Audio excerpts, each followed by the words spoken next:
Hello there. All right, we are going to be reading Chapter 16, New York, a Dutch Settlement.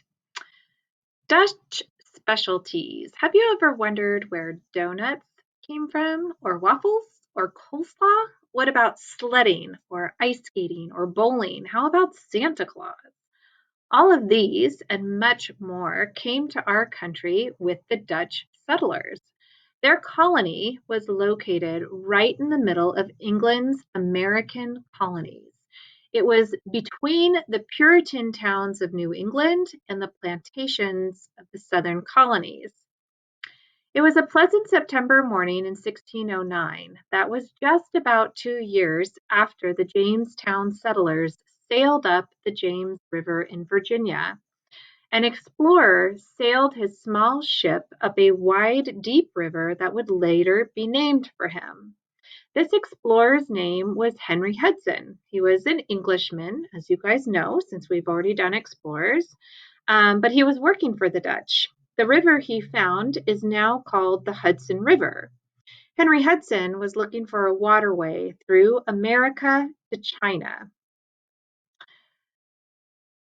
Hudson did not find a waterway to China, but he did find Native Americans who wanted to trade valuable furs for his tools, weapons, and colorful cloth.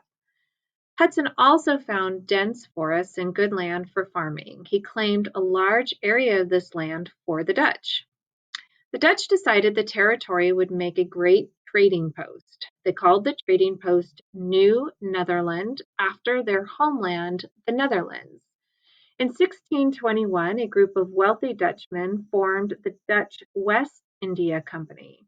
The Dutch government gave the Dutch West India Company the right to settle New Netherland and trade with Native Americans. The company named a governor to run the new colony. The colony's purpose was to make the people who owned the company rich. The company sent a ship to New Netherland with 110 settlers. The settlers scattered over the large area. The biggest group started a settlement far up the Hudson River at what is now Albany, New York. That was as far up the river as ocean-going ships could sail. It was a good place to buy furs from the Native Americans. Furs sold for very high prices in Europe. And if you remember, it was beaver furs that were often the most valued and heavily traded. A smaller group settled on Manhattan, an island at the mouth of the Hudson River. This small group built a fort on the island. The next year, more settlers came to Manhattan Island. They built a town that they called New Amsterdam after the city of Amsterdam in the Netherlands.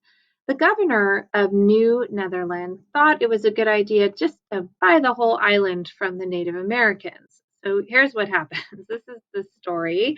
There was some clear miscommunication going on. The governor offered some Native Americans cloth, knives, beads, and other small things in trade for Manhattan, the whole island. The total value of everything the governor offered was said to be about $24 worth. It was a very small price to pay for the whole island.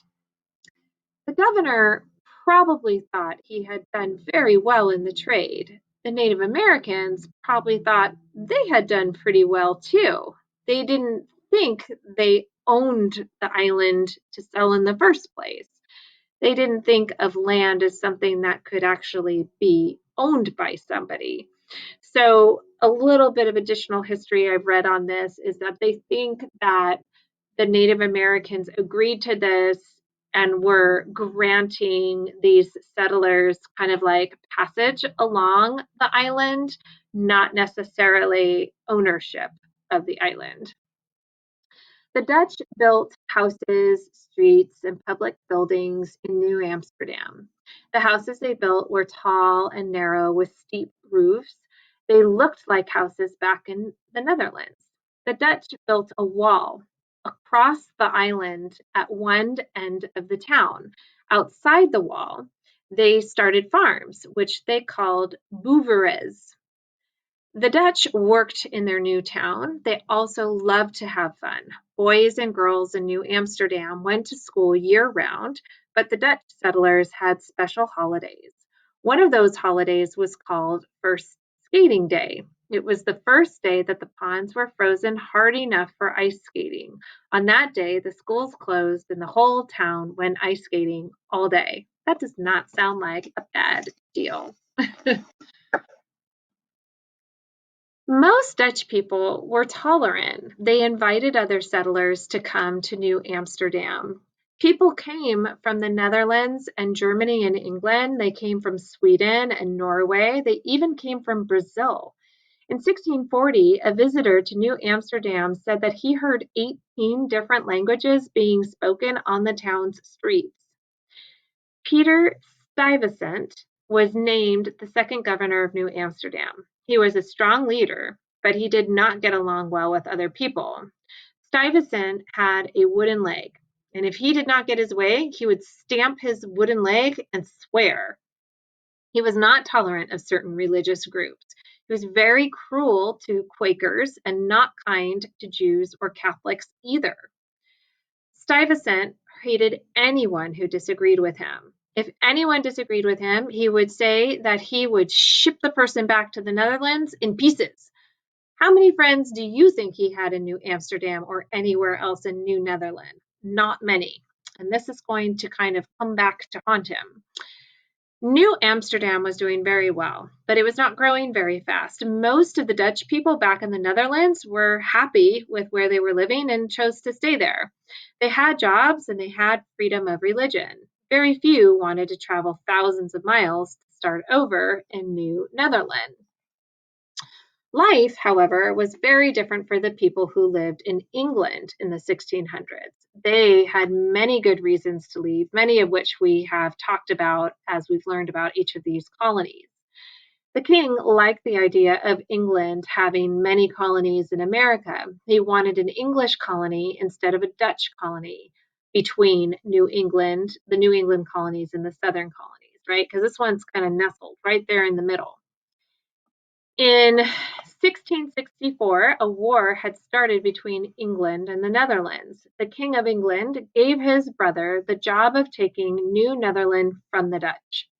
The king's brother was called the Duke of York. He thought New York would be a good name for the new colony that the king had promised him if he could take it from the Dutch. So he sent warships and several hundred soldiers to New Amsterdam. As the ships sailed into the harbor, they prepared for fight, right? Because they're going to take over this prosperous settlement. Peter Stuyvesant became very angry. He wanted to fight the English, but he couldn't. First, he didn't have enough gunpowder to fire his cannons. Second, he didn't have enough soldiers to defend the town. And third, almost everyone in New Amsterdam refused to help him. They wanted him to surrender. That way, no one would get hurt. Stubborn Pete broke his wooden leg, but he had no choice. He had to surrender. The English took New Netherland without a single shot being fired. So just that movement of military and force, and the other side, like, I don't want to waste any of our lives, and we can't defend ourselves, and you're really a stinker of a governor. Let's just go ahead and let them take it. The Dutch and the English got along well in the New York colony. The people continued their lives of hard work and plenty of fun. The two groups even shared the church buildings for religious services.